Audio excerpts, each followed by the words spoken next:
নমস্কার, সবাইকে স্বাগত। দেখুন, অর্থ আমরা সবাই চাই যে আমাদের কাছে অর্থ আসুক, কিন্তু টাকা পয়সা যে সবার কাছেই আছে সমানভাবে তা কিন্তু নয়। এবার এর পিছনে অনেকগুলো কারণ আছে। দেখা গেছে যে আমরা অর্থ রোজগার করতে পারিনি তা নয়, আমরা হাতে অর্থ ধরে রাখতে পারিনি। আবার দেখা যাচ্ছে যে এমন কিছু ভালো যোগ গেছে, যোগ তৈরি হয়েছে যেখানে আমাদের অর্থ রোজগার করা উচিত ছিল, সেই সমস্ত হরোস্কোপের ক্ষেত্রে আমরা সেই সুযোগটা কাজে লাগাতে পারিনি। পরে কি করেছি, হাপিত্তেশ করেছি, মাথা চাপড়েছি, কপাল চাপড়েছি, এগুলো ঘটেছে। এগুলো খুব নর্মাল ইনসিডেন্ট, যেগুলো আপনাদের পরিবারে, আপনাদের আশেপাশে চেনাশোনার মধ্যে ঘটে থাকে। এখন হচ্ছে অর্থ সঞ্চয়ের ক্ষেত্রে আমি খুব খুব রেসপেক্ট করি এই আর্থিক সঞ্চয়ের ক্ষেত্রে এর অন্যতম ম্যাক্স মুলার, ওয়ারেন বাফেটকে। ওয়ারেন বাফেট একটা কথা বলতেন, ওয়ারেন বাফেট বলতেন যে লোক রোজগার করার থেকে ধনী হয় না, অর্থ বা মানি এটা কাল্টিভেট হয়, তৈরি হয় তোমার বুদ্ধিমত্তার মাধ্যমে, তোমার সঞ্চয় প্রক্রিয়ার মাধ্যমে এবং খরচ করার প্রবৃত্তির মাধ্যমে। So that is a art. এই আর্ট যদি তোমার না থাকে, তুমি প্রচুর টাকা রোজগার করো, তুমি ধনী মানুষ নাও হতে পারো। তবে প্রচুর টাকা রোজগার করতে গেলে যেটা দরকার সেটা হচ্ছে সঠিক সময়কে কাজে লাগানো। আজকে সেই সঠিক সময়, সঠিক যোগ, সেই বিষয়ে আমরা কথা বলবো। সামনেই অক্ষয় তৃতীয়া রয়েছে। অক্ষয় তৃতীয়াতে এই ধরনের ধনযোগ তৈরি হবে কি না, তৈরি হলে কতটা হবে, কোন রাশির ক্ষেত্রে হবে, কারা কারা বেনিফিটেড হবেন, ইত্যাদি বিষয় আমরা জানবো সন্দীপের থেকে। অন্যতম জ্যোতিষ প্রাজ্ঞ বিশারদ সন্দীপ শাস্ত্রী আমার সঙ্গে উপস্থিত রয়েছেন। সন্দীপকে স্বাগত জানাই অনুষ্ঠানে। অনেক ধন্যবাদ তোমাকে। প্রথমে জানাবো সকল গুরুজন সিদ্ধিদাতা শ্রী গণেশকে প্রণাম। প্রশ্নটাই, অক্ষয় তৃতীয়াকে কি করে কাজে লাগানো যাবে, এবং এই যে ধনযোগ তোমরা বলছো অ্যাস্ট্রোলজিতে, এই যোগগুলো কি মানুষ কেয়ারলেসলি মিস করে যায় কখনো কখনো? একদমই মিস করে যায়। কিভাবে, কেন? সব থেকে বড় ব্যাপার হচ্ছে মানুষের মনের মধ্যে, যেমন ধরো এই যে কারোর যদি চার্টের মধ্যে মাঙ্গলিক দোষ থাকে, তাহলে প্রথমেই সে তার বাবা মা বা সেই ব্যক্তিটি ভেবে নিল যে তার হয়তো বিবাহিত জীবন খারাপ যাবে। কিন্তু প্রত্যেকটা মাঙ্গলিক দোষ একরকম এফেক্ট দেয় না। প্রত্যেকটা মানে একটা পূর্ণ জীবিত মানুষ, যারা আমাদের গড় আয়ু যেটা হচ্ছে ভারতবর্ষের 70 বা 72, সেই বছর বয়স পর্যন্ত যদি বাঁচেন এবং ঠিকঠাক সময় যদি তারা 7.5 পান, তাহলে 3 বার 7.5 এফেক্টস পাচ্ছেন জীবনে। তাহলে 3 বার 7.5 তাকে কিন্তু একই রকম ফল দেবে না। ঠিক সেই রকমই এই যে যোগগুলো, অক্ষয় তৃতীয়া মানেই বা ধনতেরাস মানেই লোকে ভাবছে আমাকে সোনা কিনতে হবে, রূপো কিনতে হবে, তাহলে আমার বাড়িতে মা লক্ষ্মীর প্রবেশ হবে, অর্থের আগমন হবে, অর্থের সমাগম ঘটবে। তা কিন্তু নয়। একমাত্র সোনা রূপো ছাড়াও কিন্তু আমরা অর্থের সমাগম ঘটাতে পারি, কারণ বর্তমান সময়, বর্তমান পরিস্থিতিতে এই অর্থের সঞ্চারটা ভীষণভাবে প্রয়োজন। সেখান থেকে দাঁড়িয়ে কিছু রেস্ট্রিকশনস, কিছু নিয়মাবলী এবং তার সাথে কিছু বিধিনিষেধ পালন যদি আমি করতে পারি, তাহলে আমার বাড়িতে অর্থের সমাগম ঘটতে পারে। ওভারঅল দেখুন, একটা ছোট্ট প্রোগ্রাম যেখানে আমি আপনাদের ফোন অ্যাটেন্ড করছি এবং সেখান থেকে দাঁড়িয়ে প্রেডিকশান দেওয়া হচ্ছে, সেখানে দাঁড়িয়ে তো আমি 12টা রাশি নিয়ে একটা দিনেই আলোচনা করতে পারবো না। কিন্তু আমি এমন কিছু আলোচনা করব যেটা 12টা রাশির মানুষই কিন্তু উপকৃত হতে পারেন, তারা যদি ফলো করতে পারেন। যেমন এই যে ধনতেরাস, এবারে তো 19 তারিখে পড়েছে, 19শে এপ্রিল রবিবার, এবং 20 তারিখ সেটা ছাড়ছে অক্ষয় তৃতীয়া। এবং এই অক্ষয় তৃতীয়ার অর্থ হচ্ছে যে আমাদের অর্থ যেন অক্ষয় হয়, আমার বোধগম্য যেন অক্ষয় হয়, অক্ষয় হয় যেন আমার বাড়িতে পজিটিভিটি, এবং সেগুলোকে যদি আমি ঠিকঠাক রাখতে চাই, তাহলে সব থেকে আগে যেটা দরকার সেটা হচ্ছে যে আপনি কিছু জিনিস, যেমন ধরুন আমরা অনেক সময় এই দিনটিতে যেমন তেল কেনা, এই দিনটিতে কোনো ছুরি কাঁচি বা ধারালো কোনো অস্ত্র বা বস্তু কেনা যেটা বাড়িতে আমার কাজে লাগতে পারে, লোহার কোনো বস্তু কেনা, এগুলো থেকে একটু বিরত থাকতে হবে। কিছু দান করতে হবে। কেউ কি আছে নিয়ে আপনারা কিন্তু এই যে সন্দীপের যে গাইডলাইন, এটাকে পারলে নোট ডাউন করুন 1 2 3 4 করে, তাহলে সেগুলোকে ফলো করলেই আমরা খানিকটা এগিয়ে যেতে পারবো আমাদের লক্ষ্যে। কে আছেন ফোনে? হ্যালো। হ্যালো, নমস্কার দাদা। হ্যাঁ নমস্কার, বলুন কে বলছেন? হ্যাঁ, আমি ইসলামপুর, উত্তর দিনাজপুর থেকে বলছি। আচ্ছা বলুন, কার সম্পর্কে জানবেন? আমার ছেলের সম্বন্ধে জানবো। ছেলের সম্পর্কে, আচ্ছা বলুন। ছেলের জন্ম তারিখ বলুন। 21/12/2001। 2001। টাইম? হ্যাঁ, মালদা 1টা 20। 1টা 20 দুপুর? হ্যাঁ, দুপুর 1টা 20 মালদা। দুপুরবেলা 1টা 20 মালদা। সন্দীপের অনুষ্ঠান দেখা বা এই নিয়ে প্রোগ্রাম নিয়ে কিছু বলবেন আপনি? হ্যাঁ, প্রোগ্রামটা বলবো অবশ্য, খুবই ভালো লাগে, খুবই ভালো লাগে। আচ্ছা, ঠিক আছে, বেশ কি বলবো, বেশ খুব ভালো লাগে। Thank you so much. কি নাম, ছেলের নাম কি? প্রৌভিক দেব সরকার। আরেকবার? প্রৌভিক আচ্ছা, প্রৌভিক সরকার। প্রৌভিক সরকার। দেব সরকার। একদম একদম।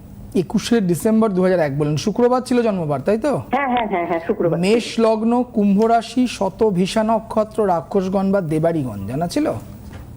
মানে কি ওইভাবে জানা ছিল না, যে যখন জন্ম হয়েছিল তখনকার পঞ্জিকা দেখে সেগুলো ওগুলা জানা ছিল না। আচ্ছা, বৃহস্পতি এবং শনি এই দুটো গ্রহ বক্রী অবস্থায় রয়েছে। আপনার ছেলের দশমপতি একাদশপতি শনি কিন্তু দ্বিতীয় স্থানে বসে রয়েছে। এটা খুব ভালো যোগ। আপনার ছেলের চাকরি হবে ভালো, মানে স্থায়ী চাকরি হবে, একটু দেরি করে পাবে কিন্তু ভালো পাবে। এবং আপনার ছেলের পড়াশোনার জায়গাটা বিশেষ করে টেকনিক্যাল মানে ইঞ্জিনিয়ারিং রিলেটেড কোনো সাবজেক্টের ওপরে যদি হয়, electrical, electronics and communication, civil বা মেকানিক্যাল, এই 4টে সাবজেক্ট বললাম, এর মধ্যে যে কোনো একটা সাবজেক্টের ওপরে যদি ও পড়াশোনা করতে পারে খুব ভালো ফল দেবে। এবং টেকনিক্যাল রিলেটেড চাকরির যোগ রয়েছে, জন্মস্থান থেকে দূরে থাকার সম্ভাবনা রয়েছে। যে জায়গাটা ওর সমস্যা সেটা হচ্ছে ওর শুক্রবঙ্গ একটা কালসর্প দোষ রয়েছে, রবি কেতুযুক্ত হয়ে একটা গ্রহণ দোষ সৃষ্টি করেছে যেটা খুব খারাপ, বৃহস্পতি রাহুযুক্ত হয়ে গুরুচণ্ডাল দোষ সৃষ্টি করেছে যেটা খুব খারাপ, এবং রাশিগত ওর মাঙ্গলিকের একটা প্রভাব রয়েছে। এই শুক্রবঙ্গ কালসর্প মাঙ্গলিকের প্রভাবটা ওর বিবাহিত জীবন নিয়ে খুব ডিস্টার্ব ক্রিয়েট করবে। রবি কেতু গ্রহণ দোষ এবং গুরুচণ্ডাল দোষ ওর অর্থনৈতিক জায়গা, পিতার স্বাস্থ্য, পিতার বাড়ির সাথে সম্পর্ক, মানে পিতার রিলেটিভদের সাথে সম্পর্কের জায়গাগুলো ডিস্টার্ব ক্রিয়েট করতে পারে। অনেকগুলো কথা বললাম, শুনবো এবারে। আর বলছি কি, ওর কি সরকারি চাকরি হবে? না, এগুলো তো আপনি যেগুলো আগে সন্দীপ বললেন সেগুলো আগে শেয়ার করুন, যে হ্যাঁ সেগুলো হ্যাঁ হ্যাঁ, যেটা বলছেন ঠিকই বলছে। এগুলো তো এখান থেকে হিসাব করে ক্যালকুলেশন করে বলা হচ্ছে। আপনি যতক্ষণ তাকে না। অ্যাপ্রুভাল না দিচ্ছেন, হ্যাঁ, যতক্ষণ আপনি অ্যাকনলেজ না করছেন, আমরা তো বুঝতে পারবো না যে ওর ক্ষেত্রে এই প্রেডিকশন গুলো কতটা ঠিক হচ্ছে, কতটা না না না, ঠিকই পড়াশোনা ইঞ্জিনিয়ারিং পড়ছে, ইলেকট্রিক্যাল নিয়ে পড়েছে। আচ্ছা, আর যেটা বলেছে ঠিকই হয়েছে। না, যেটা ওর বাবার হেলথ বাবার, হ্যাঁ, বাবার শরীর, বাবার রিলেটিভদের সঙ্গে সম্পর্ক, এগুলো কিরকম আছে বলুন? বাবা রিলেটিভ বলতে পাশের যে আছে ওনার সাথে একটু খারাপ, কিন্তু অন্যান্য সবার সাথে খুবই ভালো স্বভাব। মানে পাশের যে আছে তার সাথে একটু মনোমালিন্য ওনার সাথে। বাবার হেলথ কেমন আছে? বাবার হেলথ ভালো নাই, শরীরটা ভালো, বিভিন্ন টাইপের চিন্তা করেন তো উনি সংসারের প্রতি এই জন্য। তার মানে চিন্তা করতে গিয়ে শরীরটা এখন খারাপের দিকে, তাই তো? হ্যাঁ হ্যাঁ হ্যাঁ। বাবার বয়স কিরকম? 58 বছর বয়স। তাহলে 58 বছর বয়সে আপনি বলছেন ভালো না? ওনার 58 কোনো বছর হার্টের প্রবলেম আছে? না, ওনার হার্টের প্রবলেম তো নাই। কিসের আছে প্রবলেম তাহলে? মানে এই যে শরীর খারাপ বলছেন, কি মানে? শরীর খারাপ হচ্ছে, সারাদিন হয়তো ধরেন একটা প্রাইভেটে কাজ করা, তো সকালে যায় সন্ধ্যার সময় আসে। না, আমরাও তো সকালে যাই সন্ধ্যায় আসি, সকালে গিয়ে পরের দিন তো আসি না। না, আমি সেটা বলছি না, আমি বলছি যে ওনার শরীর খারাপ আপনি বলছেন কোন হিসাবে, কোন পেরিফেরিতে বলছেন? ওই মানসিক চিন্তা, ধরেন টাকা পয়সা এগুলো ব্যাপার দিয়ে। এমনি কিন্তু মানে শরীরে সেই হাইপার টেনশন আছে। আপনাকে একটা ছোট্ট রিকোয়েস্ট করি, সন্দীপ আমার সঙ্গে রয়েছে, আপনি ওনার প্রেসার চেক করিয়েছেন? প্রেসার টেস্ট করিয়েছেন? না না না না দাদা, একটু কাইন্ডলি করান না। এই যে আজকে প্রেসার এবং হার্ট দুটোই, কারণ হচ্ছে হাইপার টেনশন, সুগার সুগার আছে, তো ফলে কি হচ্ছে এই দুটোই কিন্তু হার্টের উপর, এখানে চার্ট দেখাচ্ছে রবি কেতুযুক্ত হয়ে বুধযুক্ত হয়ে বসে থাকার ফলে বাবার একটা শারীরিক ভেতরে একটা সমস্যা হবে, বিশেষ করে চেস্ট রিলেটেড, বুক রিলেটেড, এবং সেটা হার্টও হতে পারে, লাংসও হতে পারে। সুতরাং আপনি এটার একটা পরীক্ষা করিয়ে নেবেন, এটা 1 নম্বর। 2 নম্বর, আপনি আমাকে একটা প্রশ্ন করলেন যে আপনার ছেলে সরকারি চাকরি পাবে কিনা। আপনি শুনে থাকবেন, আমি যখন প্রথম থেকে প্রেডিকশন করাটা শুরু করলাম, আমি ফার্স্ট একটা ওয়ার্ড বললাম যে এই ছেলেটির দেরি করে চাকরি হবে কিন্তু স্থায়ী চাকরির সম্ভাবনা, বলেছিলাম, মনে আছে? হ্যাঁ বলেছিলেন। তার মানে সরকারি চাকরি মানেই হচ্ছে স্থায়ী চাকরি। এবারে 4টা চাকরির চাকরি করবে, আপনি শুধু ওর গুরুচণ্ডাল দোষ, ওর কালসর্প দোষ, ওর গ্রহণ দোষ, এই 3টে জায়গার প্রতিকার করান। বিয়ের সময় ওর মাঙ্গলিক দোষের প্রতিকার করাবেন। ধন্যবাদ, সঙ্গে থাকুন। বেশ ভালো থাকবেন। বুঝতে হবে প্রেডিকশনটাকে আগে খুব ভালো করে বুঝে, যেটা সন্দীপ বলবেন সেটাকে ওর জীবনের সঙ্গে আপনি মিলিয়ে তারপরে আপনি পরবর্তী পদক্ষেপে আসতে পারবেন। না হলে কিন্তু এই প্রেডিকশন মানে আপনি কেয়ারলেসলি চলে গেলে, আপনি একটা ভেবে রেখেছেন যে এইটা সরকারি চাকরিও পাবে কিনা, আমি এটাই জিজ্ঞেস করবো আজকে ফোন করে, সেটা কিন্তু ঠিক হবে না। একদম। ইনফ্রাস্ট্রাকচারটা আগে দেখতে হবে। এবং একটা দেখো, একটা চার্ট আমরা যখন প্রেডিক্ট করি না, অনেকগুলো প্রশ্ন আসে, অনেকগুলো জায়গা আসে যেগুলো কিন্তু ক্লিয়ার করা দরকার। ঠিকই। কারণ হচ্ছে যে আমরা কিন্তু একটা বাড়ি যখন তৈরি হয় কখনোই একটা মানুষ, ধরুন আজকে আমি হয়তো রোজগার করছি আমার ফ্যামিলিতে, তা আমি আমার জন্য বাড়ি করছি না, আমার পরিবারের জন্য করছি। তো এই পরিবারের প্রত্যেকটা মানুষের গ্রহ প্রত্যেকের সাথে কিন্তু জড়িয়ে রয়েছে। ফলে আপনার ছেলের চার্ট দেখে আমি আপনার হাজবেন্ডের কিছুটা হলেও প্রেডিকশন করলাম। সুতরাং যদি আপনার হাজবেন্ড ঠিক থাকে, আপনি ঠিক থাকেন শারীরিকগত দিক থেকে, আপনার ছেলে জন্মস্থান থেকে দূরে অনায়াসে খুব ভালো চাকরি করতে পারবে নিশ্চিন্তে, যে বাবা মা ঘরে আমার ভালো আছে। যদি তারা কোনো রকমভাবে ডিস্টার্ব হন শারীরিকগত বা আর্থিকগত বা মানসিকগত, তখন আপনার ছেলে যত দূরেই যাক কোন মন পড়ে থাকবে বাড়িতে, কনসেন্ট্রেট করতে পারবে না এই চাকরিতে। সুতরাং এই জায়গাগুলো কিন্তু রিলেটেড। আর এই ছেলেটির চার্ট অনুযায়ী যেটা সব থেকে দরকার সেটা হচ্ছে এখন বর্তমান সময়ে কালসর্পটার খুব আগে প্রতিকার করার। আর রবি কেতু গ্রহণদোষ যদি না কাটানো হয় তাহলে স্থায়ী চাকরি প্রাপ্তির ক্ষেত্রে বাধা সৃষ্টি করে, তাই এটারও কাটিয়ে নেবেন। আপনি মালদায় মানে ইসলামপুর থেকে বলছেন, নিয়ারেস্ট শিলিগুড়ি পাবেন, এছাড়া বালুরঘাট পেতে পারেন।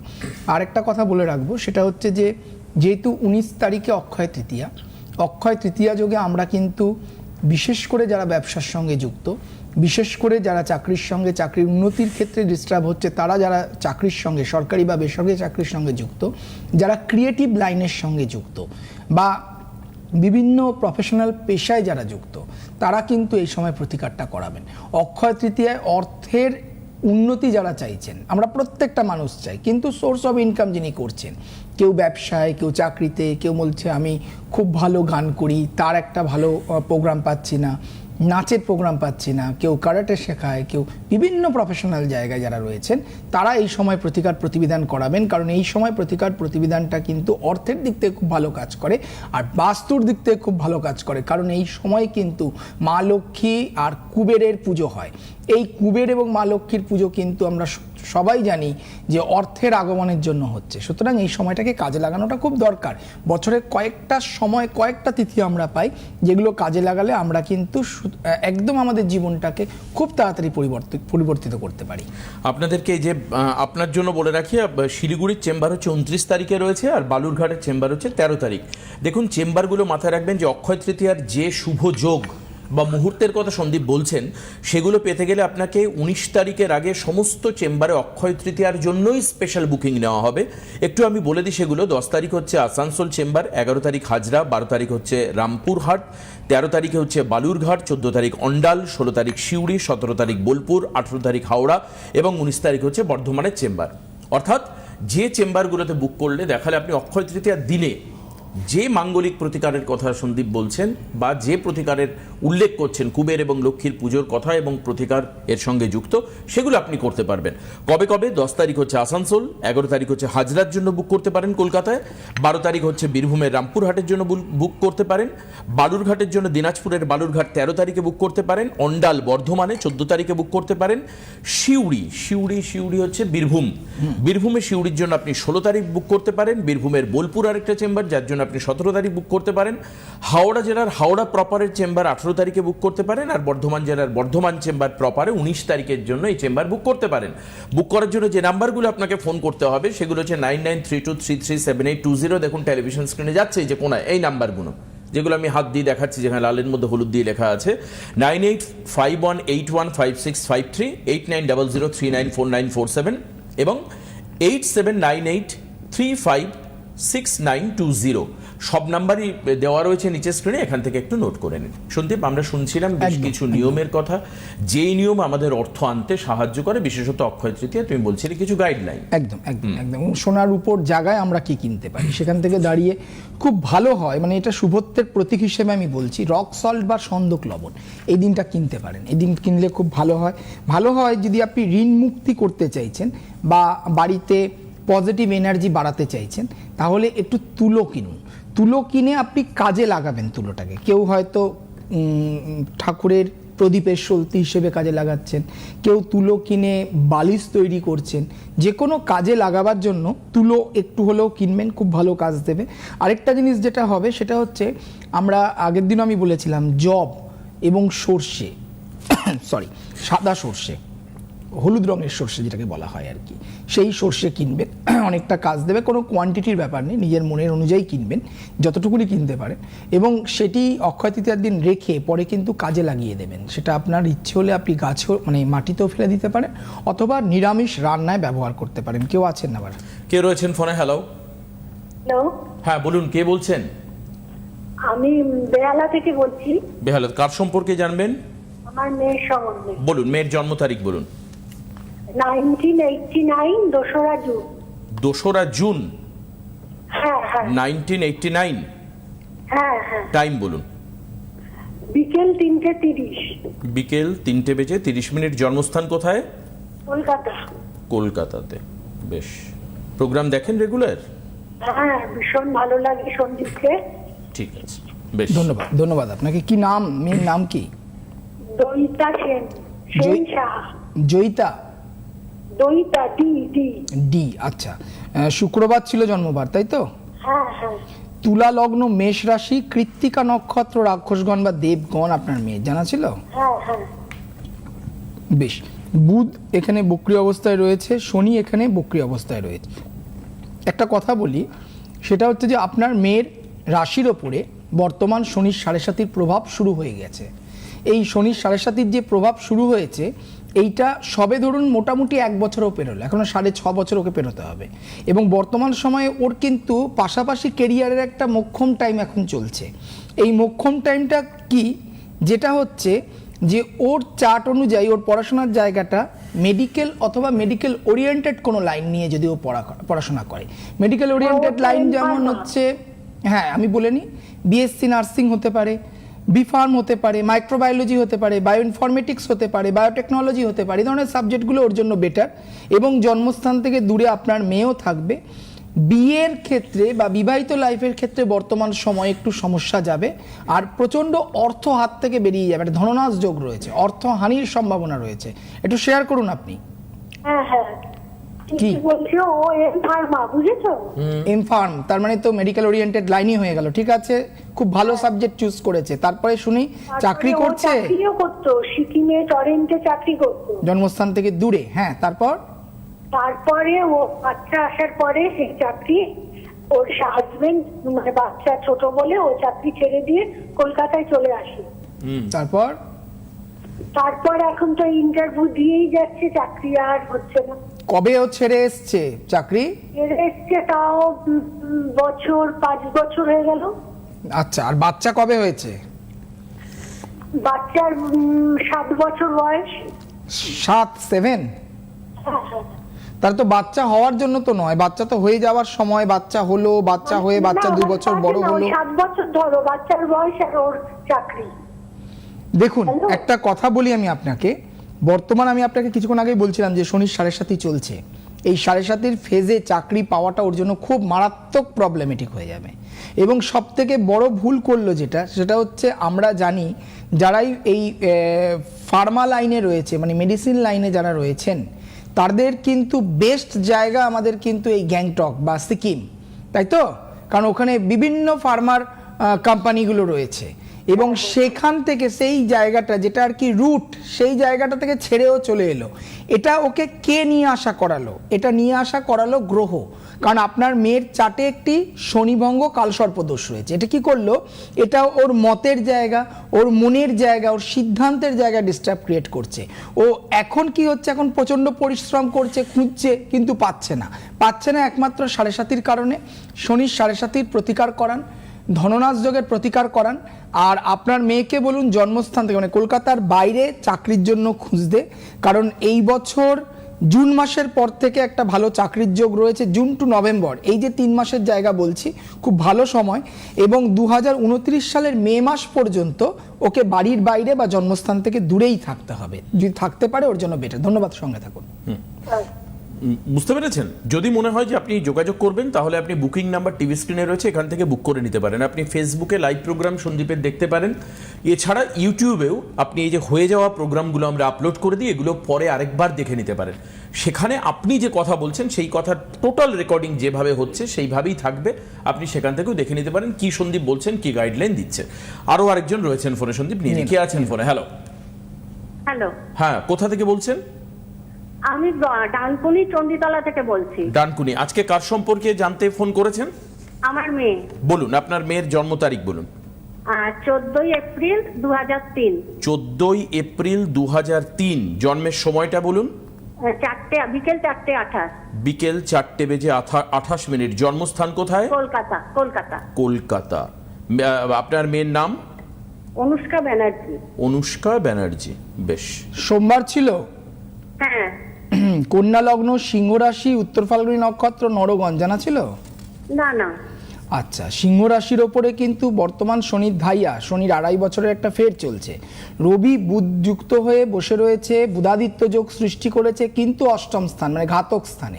রবি তুঙ্গ, বৃহস্পতি তুঙ্গ, মঙ্গল তুঙ্গ, রাহু তুঙ্গ, কেতু তুঙ্গ।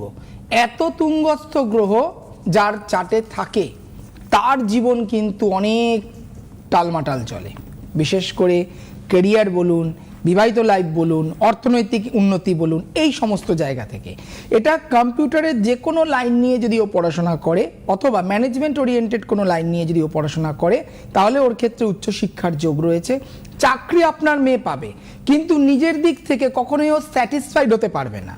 ধরুন, ও যে বর্তমান সময় যতদিন পর্যন্ত এডুকেশন কমপ্লিট করছে বা করলো, ওর রেজাল্টেও স্যাটিসফাইড নয়, পরবর্তীকালেও চাকরিতে স্যাটিসফাইড হবে না। ভালো চাকরি, ভালো প্যাকেজের চাকরি, কোনো একটা জায়গা থেকে না আমার এই কোয়ালিটি থেকে আরও বেশি ভালো কোয়ালিটি হতে পারে। এই তুঙ্গস্থ গ্রহগুলো এই ক্যারেক্টারগুলো তৈরি করবে। একটু ইগো প্রবলেম আসতে পারে, এগুলোকে একটু ওকে বলুন সংযম করতে। এগুলো যদি ও সংযম করতে পারে, আপনার মেয়ের চার্ট ভালো। সব থেকে ভালো যেটা হচ্ছে ম্যাক্সিমাম বাচ্চাদের ক্ষেত্রে আমরা দেখি বিবাহিত জীবন ডিস্টার্ব হয়, আপনার মেয়ের ম্যারিড লাইফ ভীষণ ভালো। শুনবো এবার আমি। বলুন এবার। আমার মেয়ে, মেয়ে এমবিএ করছে এইচআর নিয়ে। বেশ, ফাইনাল ইয়ার। এমবিএ কি নিয়ে করছে বললেন? এইচআর। এইচআর, হ্যাঁ। এইচআর মানে ম্যানেজমেন্ট নিয়েই পড়ছে, মাস্টার্স করছে। হ্যাঁ হ্যাঁ। আর ওর ইগো প্রবলেম প্রচন্ড, স্যাটিসফাইড ও নয়, সত্যি কথাই এটা স্যাটিসফাইড নয়। আর এই চাকরি ওর তো এই ফাইনাল ইয়ার হয়ে যাবে, মে মাসে ওর কমপ্লিট হবে। তো ওদের ক্যাম্পাসিং হয়নি লাস্ট ইয়ার থেকে? ক্যাম্পাসিং হচ্ছে, কিন্তু মানে ওদের ডিপার্টমেন্টটা খুব কম আসছে। আচ্ছা, ক্যাম্পাসিং এ ওই জন্য মানে চাকরিটাও কবে পাবে এটাই ওর হচ্ছে সব থেকে বড় প্রশ্ন। চাকরি পেয়ে যাবে, চাকরির কোনো অসুবিধা নেই। 20 ফেব্রুয়ারি 2026-এর পর থেকে জন্মস্থান থেকে দূরে কর্মযোগের সম্ভাবনা রয়েছে। 2044 পর্যন্ত সময় রয়েছে, যেখানে ও দেশের বাইরে গিয়ে দীর্ঘদিন স্থায়িত্ব পাওয়ার মানে থাকার একটা সম্ভাবনা ওর চার্টের মধ্যে রয়েছে। আপনি যেটা করবেন সেটা হচ্ছে মেয়েকে একবার আমার কাছে নিয়ে আসবেন, মানে ওকে ফিজিক্যালি আনতে হবে। কেন আনতে বললাম? কারণ হচ্ছে ওর এই যে জায়গাগুলো বললাম, এই যে ক্যারেক্টারের জায়গাগুলো বললাম, এগুলোকে একটা কাউন্সিলিং করানো দরকার। এবং ওর ধাইয়া এবং এতগুলো তুঙ্গস্থ গ্রহ প্রচণ্ড পাওয়ার পেয়ে যাচ্ছে, সেই পাওয়ারগুলোকে একটু লেস করা দরকার। না হলে কিন্তু মানে অত্যাধিক লাইটে কি হয়, ট্যান পড়ে, অত্যাধিক লাইটে কি হয়, স্কিন খারাপ হয়, স্কিন ক্যান্সার হয়। সেই রকমই অত্যাধিক পাওয়ার গ্রহে কিন্তু সব কিছুই অগোছালো হয়ে যায়। সুতরাং সেই জায়গাগুলোর প্রতিবিধান করালে অনেকটা বেটার থাকবে আপনার মেয়ে। ধন্যবাদ, সঙ্গে থাকবে। তবে বিবাহিত জীবন ওনার ভালো, তাই ভীষণ ভালো, চিন্তার কোনো কারণ নেই। চাকরির জায়গাটা ব্যালেন্স করতে হবে। হিউম্যান রিসোর্স পড়ছে, ওর কমিউনিকেশন স্কিলও ডেফিনেটলি ভালো হওয়া দরকার। তার জন্য আমার মনে হয় কাউন্সিলিংও ভীষণভাবে প্রয়োজন। আসুন আরেকবার চেম্বার রিপিট করে দিই। অক্ষয় তৃতীয়ার কথা আমরা বলছি, ধনযুগের কথা আমরা বলছি। তাহলে কোন চেম্বারে আপনি ফিজিক্যালি সন্দীপের কাছে আসতে পারবেন? সেটা হচ্ছে 10 তারিখ আসানসোল, 11 তারিখ হচ্ছে হাজরা, 12 তারিখ হচ্ছে রামপুরহাট, 13 তারিখ হচ্ছে বালুরঘাট, 14 তারিখ অন্ডাল, 16 তারিখ হচ্ছে সিউড়ি, 17 তারিখ বোলপুর, 18 তারিখ হাওড়া এবং 19 তারিখ হচ্ছে বর্ধমান। 19 তারিখের পরে যে চেম্বারগুলো রয়েছে সেটা হচ্ছে 24 তারিখ হচ্ছে ব্যারাকপুর, 27 তারিখ আলিপুরদুয়ার, 28 তারিখ কোচবিহার, 29 তারিখ শিলিগুড়ি, 1 তারিখে বাঁকুড়া এবং 6 তারিখ দুর্গাপুরে চেম্বার রয়েছে। বুকিং নাম্বার টিভি স্ক্রিনে যাচ্ছে, এখান থেকে নাম্বার নিয়ে যে কোনো নাম্বারে আপনি বুকিং করতে পারেন। চেম্বারে আসার পর অবশ্যই কাউন্সিলিং, আলোচনা, রেমেডি বা যা যা প্রসিজিওর দরকার সেগুলো হতে পারে। জল মিছরি ছাতু, তরমুজ, শশা এবং তার সাথে হচ্ছে চটি, জুতো বা ছাতা, এগুলো যদি দান করা যায় এই সময় অক্ষয় তৃতীয়ায় খুব ভালো ফল পাওয়া যায়। এগুলো সবই যারা অভাবে রয়েছেন, অর্থের যারা কষ্ট ভোগ করছেন তাদেরকে দান করবেন, মন থেকে দান করবেন। কারণ কিছু দান করলে তার তো একটা ভালো ফল পাওয়া যায়। অবশ্যই অক্ষয় তৃতীয়া সবার শুভত্ব নিয়ে আসুক, পজিটিভিটি নিয়ে আসুক, এটাই চাইবো। এবং যোগটাকে কাজে লাগিয়ে অবশ্যই প্রতিবিধানের জন্য আপনারা অ্যাক্টিভ হন। আজকে এখানে শেষ করবো সন্দীপ, অনেক অনেক ধন্যবাদ। নমস্কার। নমস্কার।